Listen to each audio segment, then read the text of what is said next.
Queridos hermanos y amigos y amigas todos, vamos a continuar nuestro comentario en el Evangelio de Mateo capítulo 6 dentro del Sermón del Monte.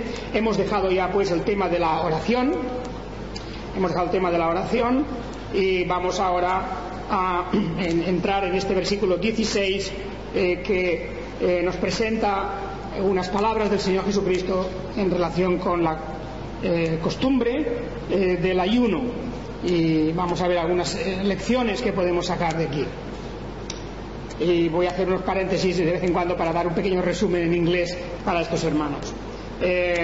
Now we are going to comment on chapter 6 of Matthew 16 about fasting, and in connection with several lessons that we can derive from here, and it is clear that we have the same questions that at the beginning of chapter 6. Por lo tanto, vamos a hablar de este tema del capítulo 6. Fijaos que del versículo 16 al 18 tenemos una sección que muy bien podría estar colocada al principio del capítulo, cuando el Señor habla sobre la limosna, sobre el dar limosna, y también sobre el tema de la oración, que viene enseguida a continuación. Porque las tres cosas, el dar limosna, la oración y el ayuno, estas tres cosas son realmente pues parte de una de las manifestaciones externas de la piedad, de la forma piadosa de vivir. Y naturalmente en el fondo podríamos decir que el versículo 16 al 18 simplemente es la continuación de esta primera parte del capítulo, que claro, habíamos tenido un paréntesis porque al empezar a hablar de la oración y decir que cuando oremos no seamos como los hipócritas, luego el Señor dice: vosotros tenéis que orar de esta manera, y entonces nos da el Padre Nuestro, y hemos estado varios meses comentando el Padre Nuestro. Entonces a lo mejor hemos perdido de vista que en realidad de lo que estamos hablando es de las tres cosas más prominentes, más importantes de la vida piadosa, la vida de la práctica de la religión, si podemos llamarlo así, la práctica de la espiritualidad, también podríamos decir, la práctica de la espiritualidad en el pueblo de Israel, y por supuesto también, ¿por qué no?, dentro del pueblo cristiano. Se resumen en tres cosas prácticamente, y que es, como vemos, el dar limosna, por lo tanto es una manifestación de amor al prójimo, es una forma de cumplir la ley de Dios, ¿verdad? El dar limosna como manifestación, repito, de dar al prójimo, de amar al prójimo. Luego la oración en nuestra relación con Dios. Y luego pues el ayuno, que el ayuno siempre junto con la oración pues forman una especie de unidad, que se ayudan, se apoyan el uno al otro. Ayuno y oración suelen ir juntos con mucha frecuencia. De manera que podríamos decir que estas tres cosas, o casi dos cosas, dar limosna como amor al prójimo, la oración en nuestra relación con el Señor. Una vez más, esa especie de gran división que tenemos de la ley de Dios que dice que el primer mandamiento es amarás al Señor tu Dios, el segundo mandamiento es amarás al prójimo como a ti mismo. Pues aquí tenemos dos manifestaciones. El amor a Dios se expresa aquí por medio de esa relación que buscamos en la oración, en los términos que ya hemos dicho, y el amor al prójimo por medio de la limosna, de la ayuda al necesitado. Claro está que con eso no tenemos todo lo que es la práctica de la religión, claro que no. Ya sabemos que se nos habla también en otros lugares, en particular de la ayuda a las viudas y a los huérfanos, por ejemplo, o se nos habla de otros muchos deberes, de otras muchas formas en que podemos manifestar nuestra relación con el prójimo y con Dios. Pero el Señor Jesucristo se fija aquí en estas prácticas, en estas manifestaciones de espiritualidad y de religiosidad, pero como hemos visto ya desde el principio, lo hace marcando el contraste que hay entre lo verdadero y lo falso. Lo verdadero y lo falso, porque en la práctica religiosa pues ocurre como en tantas cosas en la vida. Hay buena calidad y mala calidad, hay cosa que es auténtica y cosa que es imitación. Eso es así. Hay una religión o una religiosidad auténtica y una religiosidad pues de impostura, una religiosidad prefabricada, artificial y en definitiva que no es verdadera, no es auténtica. Y esto es muy importante. Esto es muy importante porque estamos hablando aquí de algo tan fundamental como de nuestra relación con Dios.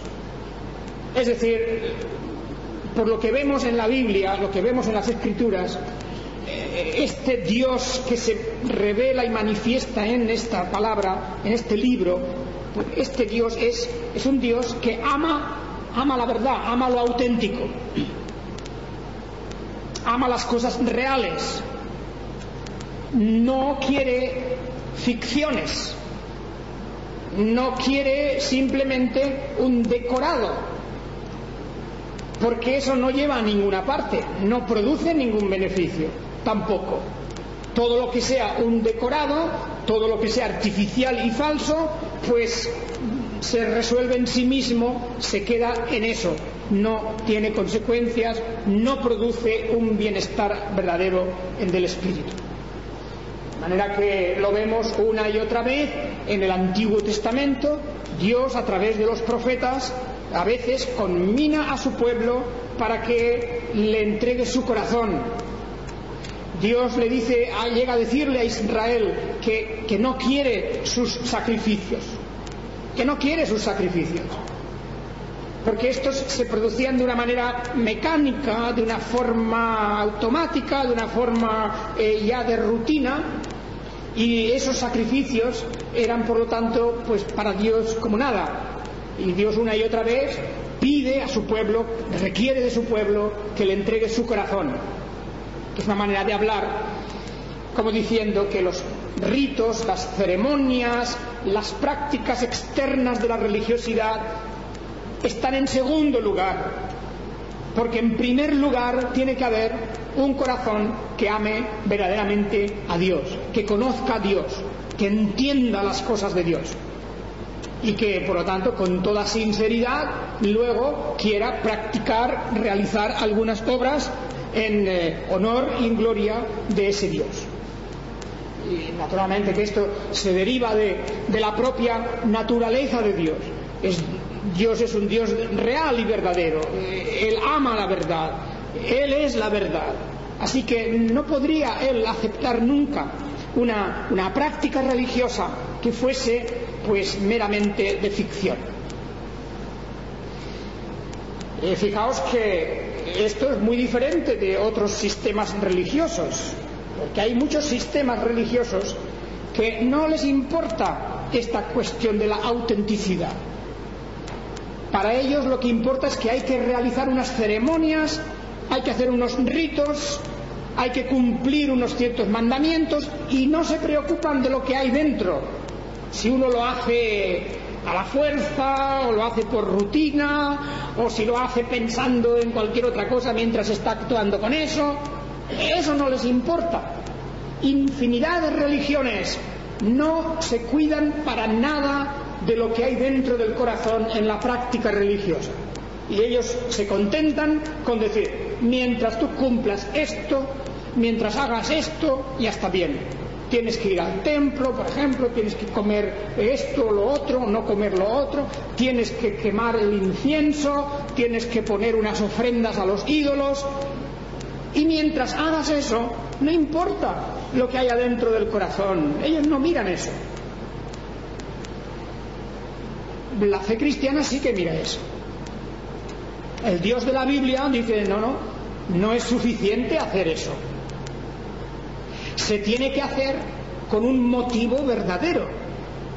Se tiene que hacer con una motivación de autenticidad, porque si no, no sirve para nada.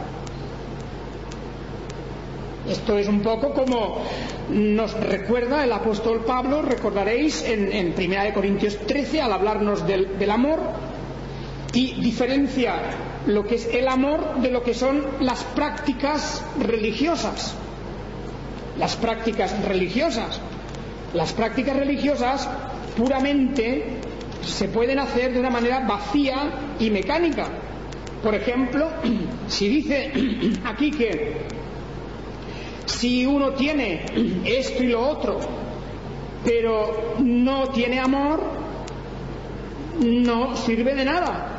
Incluso dice, hablando del tema de hoy, las limosnas, o el tema de hoy, que es más bien el del ayuno, pero el tema de hoy con relación con el principio del capítulo 6 de las limosnas, 1 Corintios 13 dice que si yo repartiese todos mis bienes para dar de comer a los pobres, y si entregase mi cuerpo para ser quemado, y no tengo amor, de nada me sirve.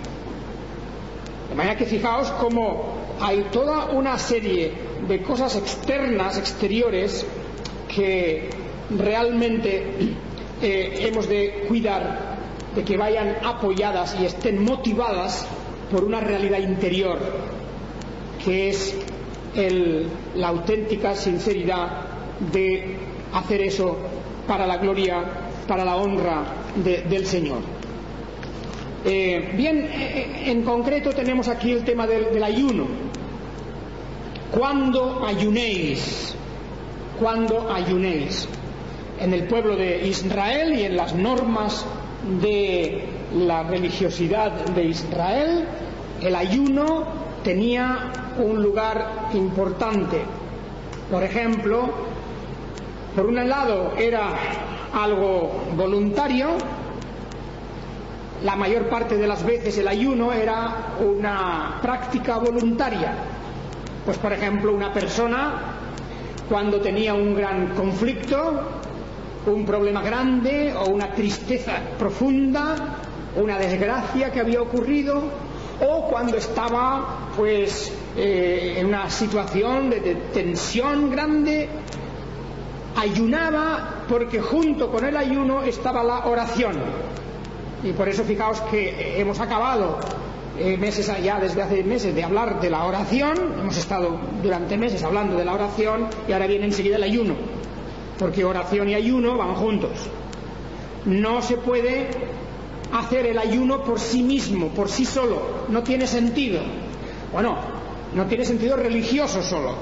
Uno puede hacer ayunos pues por razones dietéticas, por razones de alimentación, eso está claro. El ayuno de tipo médico, ¿verdad?, de régimen, de todo eso es otra cosa. Pero cuando uno hace un ayuno en el sentido religioso, porque su alma está cautivada por una situación de tensión, de problemas, o una situación tal vez en la que quiere olvidarse de todo y concentrarse solo en este asunto, en un asunto cualquiera, incluso una petición al Señor, y lo quiere dejar todo, incluso el comer, y puede estar pues un día o 2 días casi prácticamente sin tomar alimento y dedicado a la oración. Esto, digo, es algo voluntario.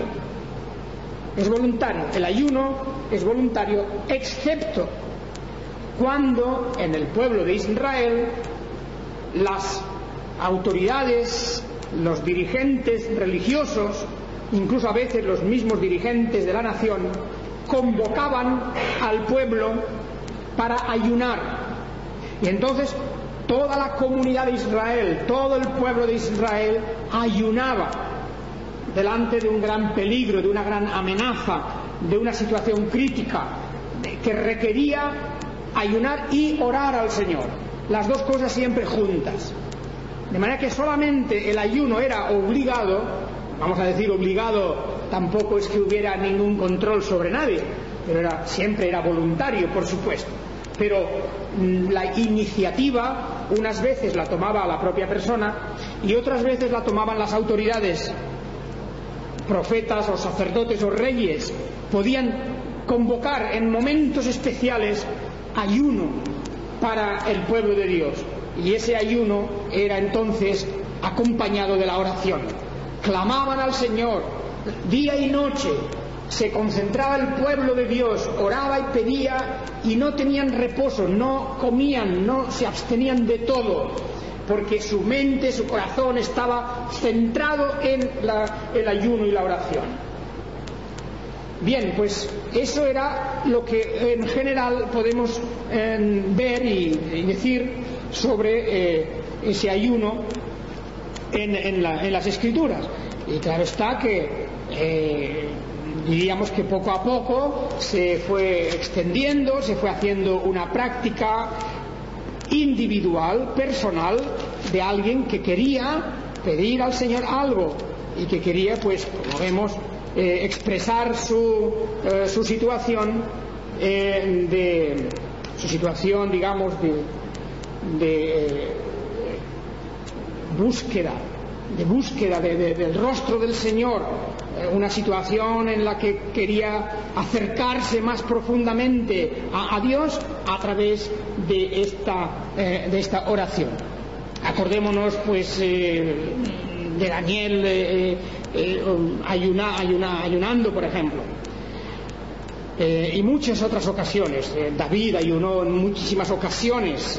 Tenemos toda una serie de ejemplos en el Antiguo Testamento en que se proclamaba el ayuno, delante de una decisión importante que se tenía que tomar, había ayuno y oración, etc. Hay muchos pasajes en donde tenemos esto. También, como leemos en algún salmo, el salmista aflige su alma, pues porque hay una situación de crisis, porque hay una situación en donde hay una desgracia, incluso del pecado mismo, y todo eso le lleva a ayunar.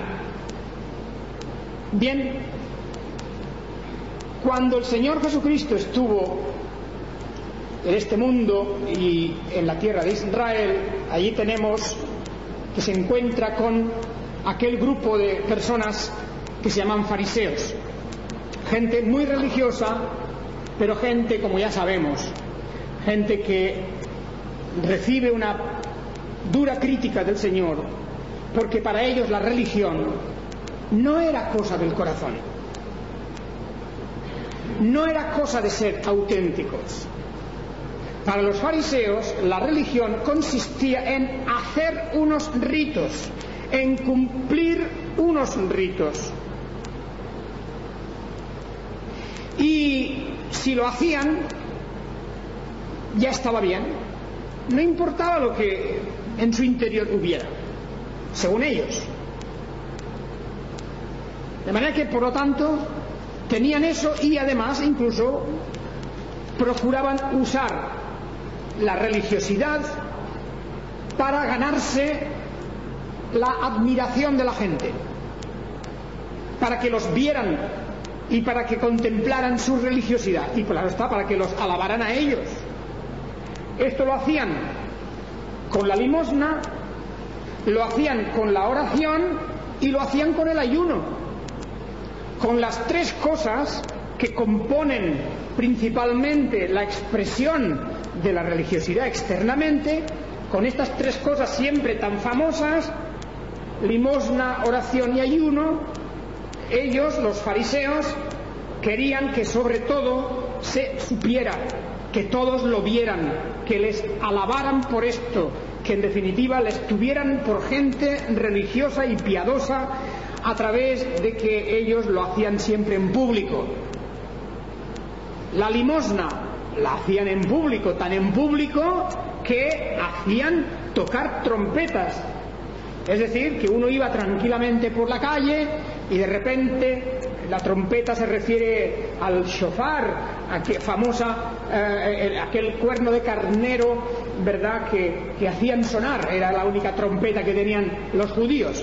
Pues esa especie de shofar o cuerno de carnero lo tocaban, o bien ellos mismos o algún ayudante que llevaban, tocaban fuertemente en la plaza, en una calle concurrida, tocaban y la gente se paraba. ¿Qué pasa? El sonido de aquel instrumento, de aquella trompeta, ese sonido siempre en Israel significaba un aviso, algo importante pasa.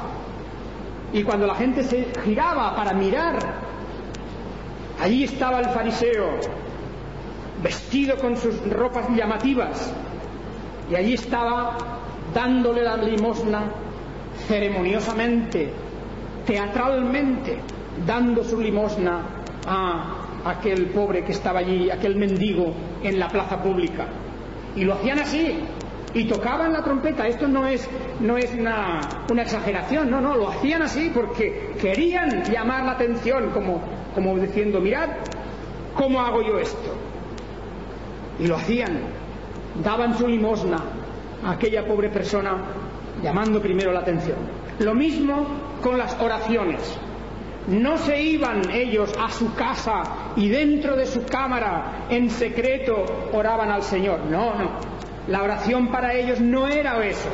La oración era que, como en las sinagogas, en las esquinas de las calles, donde había gente reunida, allí ellos se ponían en pie, allí oraban en voz alta.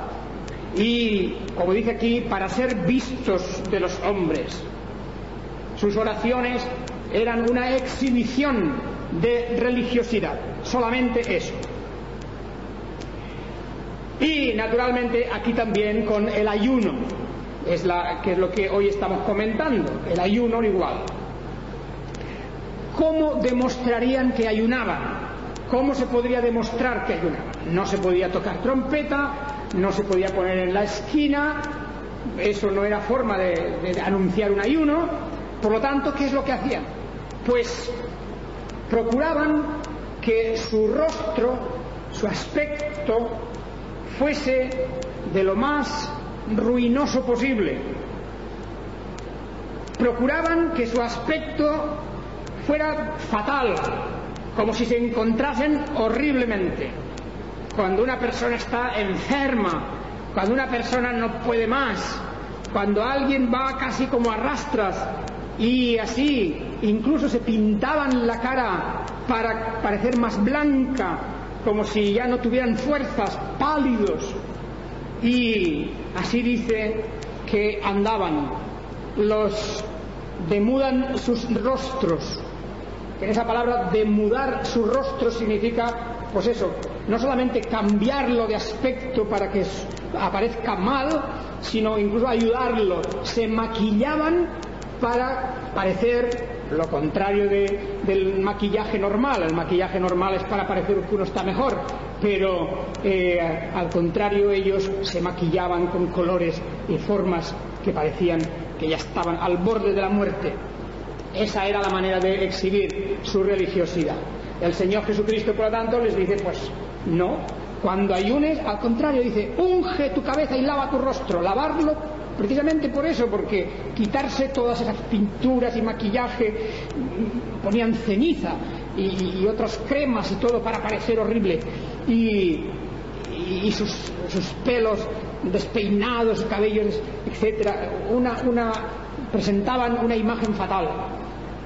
El Señor dice, lo contrario tenéis que hacer. Tú, cuando ayunes, procura salir a la calle bien lavado, ungido tu cabello, con aceite, naturalmente, bien arreglado, como si viniera a decir, muestra tu mejor rostro, tu mejor cara, da la impresión de lo contrario, precisamente, porque tu ayuno es una cosa solamente entre tu Dios y tú.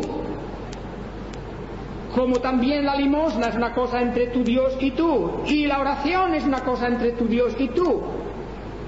Todo eso lo hacemos en relación con nuestro culto a Dios, con nuestro agradar a Dios, nuestro Dios que está en lo secreto.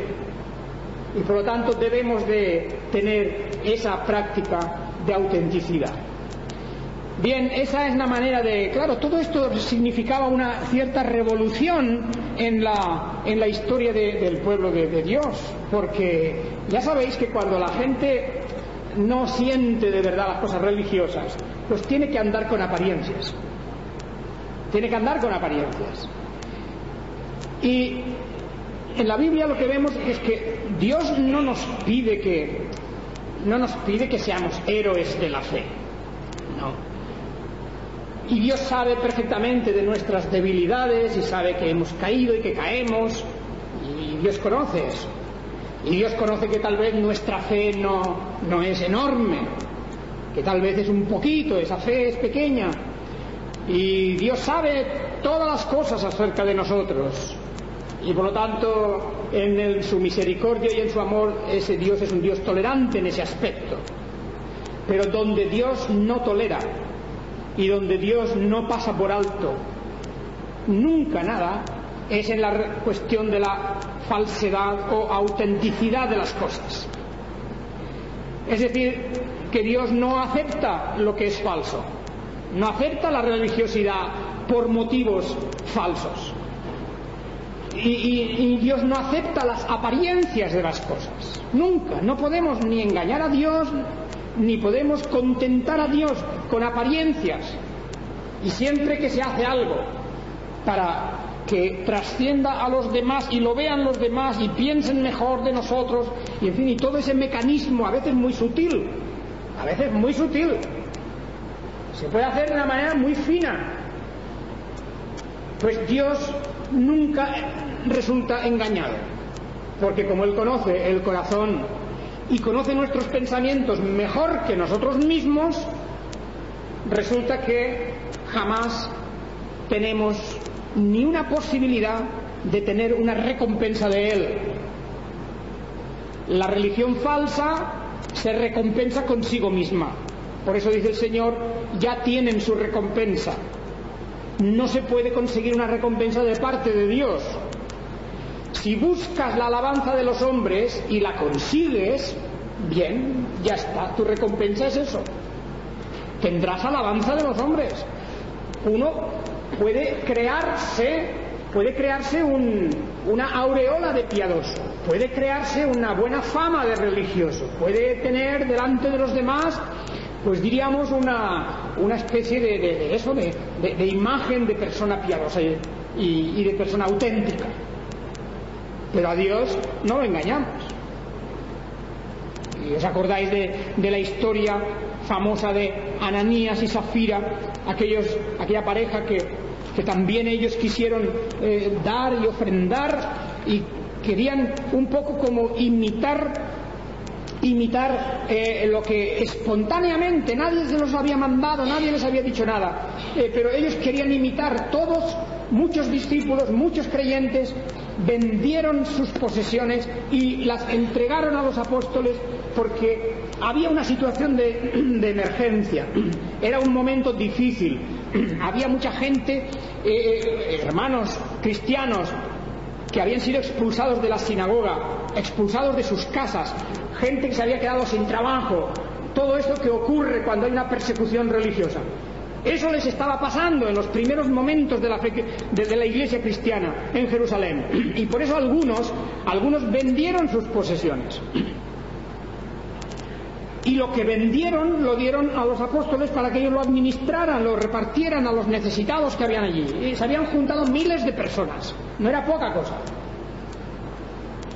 Y Ananías y Zafira, recordad como también ellos dijeron, pues nosotros también vamos a vender una posesión como los otros. Pero lo que pasa es que dijeron una cosa, pero hicieron otra cosa.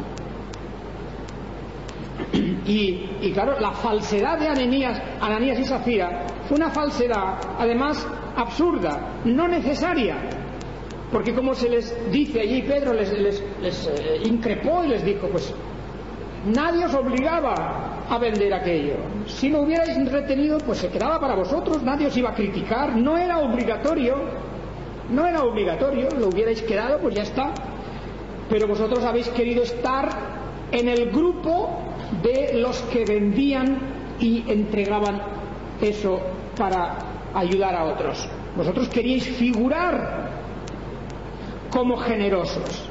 Vosotros queríais estar ahí en el grupo de los piadosos, de los más religiosos, de los más entregados. Queríais esto, pero no queríais en el fondo dar todo lo que correspondía. De manera que seguramente la mayor parte de la venta de aquella posesión que ellos tenían, pues se la quedaron. Entregaron esto y con eso ellos esperaban lo mismo que los fariseos cuando daban limosna. Esperaban que la gente les alabara, que dijeran: qué buenos hermanos, mirad cómo se sacrifican, mirad cómo han vendido su posesión, lo han entregado todo. Pues no lo habían entregado todo, habían entregado una mínima parte, pero eso sí, querían la fama y el buen nombre de generosos. Falso. Dios no nos exige eso. Como he dicho, no espera que seamos héroes. Dios no va a mirar si teníamos una fe tan grande que era superior a la de cualquier otro. No, un poquito de fe, pero que sea auténtica, que sea verdadera. Actividades en la iglesia, también podemos matarnos a hacer actividades en la iglesia, pero también hay gente que hace actividades en la iglesia y lo hace para ganarse un buen nombre. Pues es mejor hacer menos, pero hacerlo de verdad y hacerlo como quien no hace nada. Hemos de llegar a ese punto de darnos cuenta que la fe cristiana no es fe de apariencias, sino de realidades. Así que esto es lo que el Señor dice. Como siempre, acaba y termina. Fijaos que en los tres casos, hablando de la limosna, hablando de la oración y del ayuno, de los tres, el Señor cada una de esas secciones lo termina diciendo: tu Padre que ve en lo secreto te recompensará en público. Versículo 4. En el versículo 6 otra vez: tu Padre que ve en lo secreto te recompensará en público. Versículo 6. Y versículo 18: tu Padre que ve en lo secreto te recompensará en público. En los tres casos, las tres grandes actividades de la religiosidad externa terminan de esta forma. El Señor da esa lección. Dios ve en lo secreto y te recompensará en público. Si tú lo haces debidamente, lo haces no para ser visto, sino por amor a Dios o amor al prójimo. Y hermanos, creo que esa es una parte capital importantísima de nuestra vida religiosa. Yo creo que no solo, claro, hemos dicho limosna, oración y ayuno, pero claro, hay muchas otras cosas. Cualquier servicio, hemos dicho también el servicio religioso en la iglesia, la actividad, o cualquier aspecto de la vida. Cualquier aspecto de la vida, sea religioso o no sea, porque la vida cristiana es una sola cosa, no hay dos vidas, una vida cristiana y otra vida secular, ni hay una vida religiosa y otra vida laica, no, toda la vida nuestra es una cosa.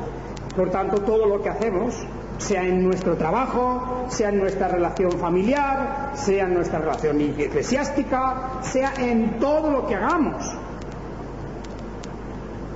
lo que Dios pide es que seamos auténticos, reales y verdaderos, y que no busquemos nunca la apariencia, porque no sirve de nada. En último extremo no tenemos nada con todo eso, no vamos a recibir nada. Mientras que si hacemos las cosas de cara a Dios y pensando únicamente en Él y en su gloria, Él que ve en lo secreto, que ve en lo más íntimo del corazón, Él se encargará de recompensar en público. Y no porque busquemos la recompensa pública, sino porque a Dios le agrada manifestar su beneplácito y su estar de acuerdo con su agrado, con esta persona, con este hermano, con esta hermana que hacen las cosas de esa manera sincera. Amemos la sinceridad auténtica, tampoco la ficción de la sinceridad, sino auténtica sinceridad. Amemos eso y seamos tal como debemos ser. No queramos aparentar ser mejores de lo que somos, porque tampoco eso nos va a llevar a ningún lado. Y busquemos siempre agradar antes que a nadie, antes que a los hombres, a Dios mismo. Que el Señor os bendiga. Amén.